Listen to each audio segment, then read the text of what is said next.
Iniimbestigahan na ng World Health Organization ang biglang pagdami ng kaso ng pulmonya at iba pang respiratory illnesses sa China. Maging ang ating Department of Health, humingi na rin ng report kaugnay ng sitwasyon doon. Nasa frontline ng balitang yan, si Maricel Halili. Binabantayan ngayon ng Department of Health ang naitalang pagtaas ng kaso ng respiratory illness at pneumonia sa ilang bahagi ng Northern China. Sa Beijing, halos hindi na mahulugang karayom ang ward ng mga ospital sa dami ng mga pasyenteng may respiratory infections. Karamihan, mga bata. Nagdagdag na rin ang mga doktor ang mga ospital para tapatan ang paglobo ng bilang ng mga na-admit. Ayon naman kay Health Secretary Ted Herbosa, hindi pa malinaw ngayon kung may kakaiba sa biglaang pagdami ng mga nagkakasakit sa China. Posible raw kasing epekto lang din ito ng malamig na panahon bunsod ng winter season. Babantayan din natin yan. Of course, like any outbreak or clustering, pag ang tawag dyan yung clustering, may similar cases in one location.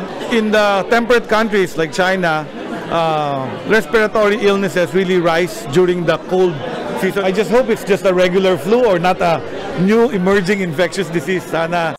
Sa ngayon, nakikipag-ugnayan na ang Epidemiology Bureau ng DOH sa International Health Regulations National Focal Point ng China para sa karagdagang impormasyon.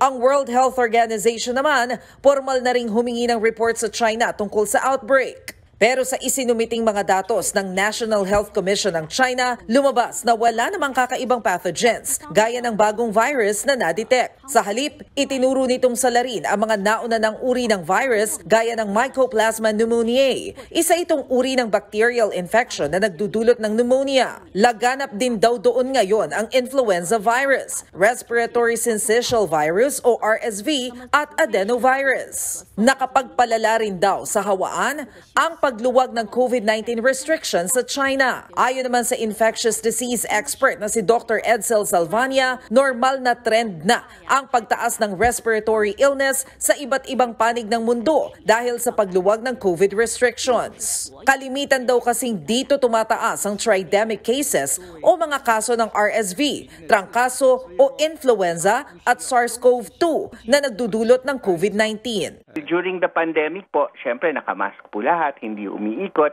So yung immunity natin sa mga ganitong klaseng viruses na nagkakos ng ubo, sipon, pwede ring pneumonia, ay medyo bumaba.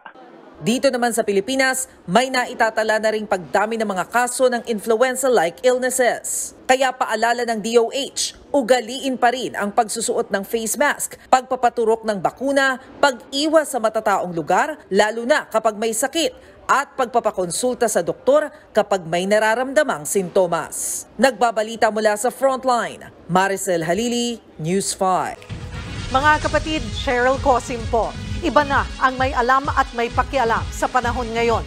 Para sa tuloy-tuloy na balitaan sa Frontline, mag-follow at mag-subscribe sa social media pages ng News 5.